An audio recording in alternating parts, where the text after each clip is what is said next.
Dobrý večer. Dominika Cibulková láme vo Wimbledone osobné rekordy. Po víťazstve nad Nemkou Gergesovou je už v 8 finále. V ňom ale bude musieť rozlúsknuť poriadne tvrdý oriešok. Narazí totiž na svetovú jednotku Karoline Wozniacku. Dánka si v 3. kole poradila s inou Slovenkou, bratislavskou rodáčkou Jarmilou Gajdošovou, ktorá už reprezentuje Austráliu.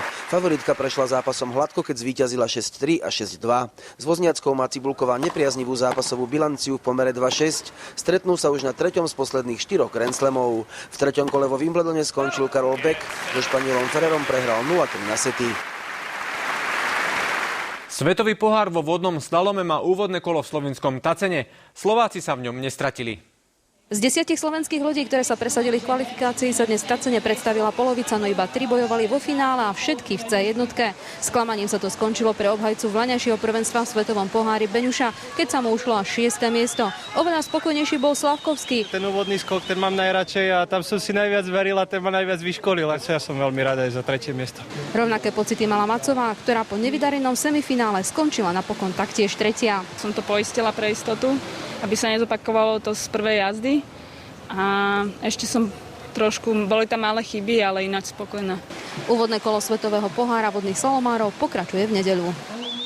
Z F1 sa stáva veľká nuda. Všade sa skloňuje jediné meno, Sebastian Vettel. Nemec opäť vyhral kvalifikáciu, teraz pred veľkou cenou Valencie. Veľká cena Holandska cestných motocyklov v kubatúre MotoGP sa skončila poriadnym šokom. Vôbec prvé víťazstvo v kariére si vyjazdil Američan Ben Spies na Yamahe, ktorý takmer o 8 sekúnd zdolal najväčšieho favorita Caseyho Stonera. Tretí skončil po ťažkom páde v kvalifikácii Andrea Dovizioso. Američania sa stále píšia svojim dôrazom na bezpečnosť, ale aj posledné automobilové podujatie v Indiane dokazuje skôr presný opak. Tu mali diváci viac šťastia ako rozumu, polámané boli iba bariéry.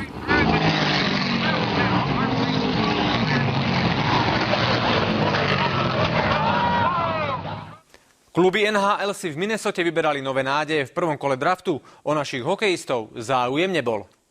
Tak ako v lani, aj tento rok si ako prvý vyberali olejári z Edmontonu a podľa predpokladov siahli po strednom útočníkovi Ryanovi Nugentovi Hopkinsovi. 18-ročný mladík z týmu Red Deers Rebels vyniká skvelou nahrávkou a mohol by v Edmontone vytvoriť dobrú dvojičku s vlaňajšou draftovou jednotkou Taylorom Halom.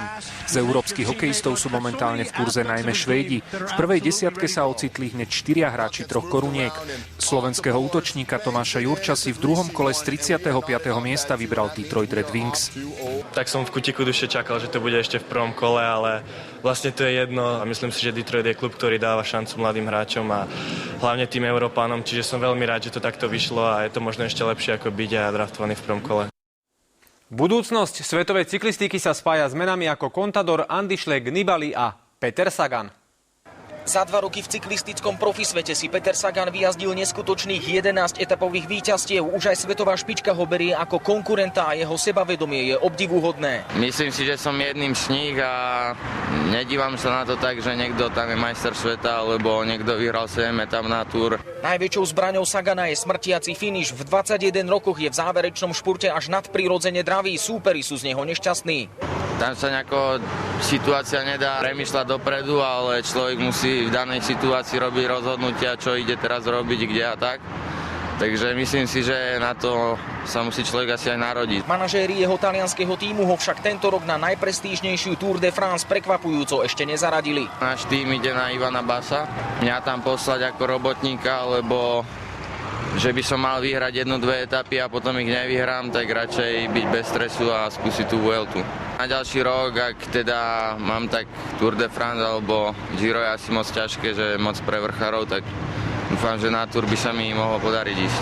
Zamestnávateľ ho však už považuje za jeden zo svojich najväčších klenotov a žilinskému mladíkovi pripravuje hviezdnu budúcnosť. Tým so mňou chce napredovať vyššie a chce si ma udržať teraz v Liquigas. Ja dúfam tiež, že už to je tak skôr o tom, že ideme teda na Sagana. Som veľmi rád, že môžem byť ja, čo má teda takéto triumfy zatiaľ a dúfam, že budem takto pokračovať aj ďalej. Futbal kontra hokej alebo Demitra, Hosa Halák proti Škrtelovi, Hološkovi či Šestákovi. Aj to je letná ponuka týchto dní.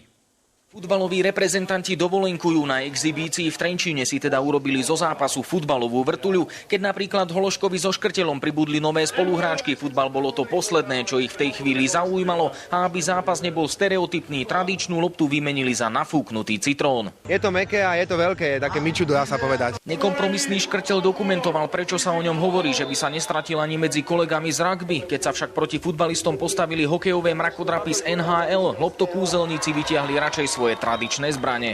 Sme s nimi v kabíne, v jednej kabíne, takže som videl, že chlapci sú trošku od tej prírody väčší. Tak my sme nás behavejší, nemajú šancu. Šialenci na 2 kolesách si to tentokrát rozbalili v Ríme a diváci si ich diabolské kúsky vychutnávali do zbláznenia.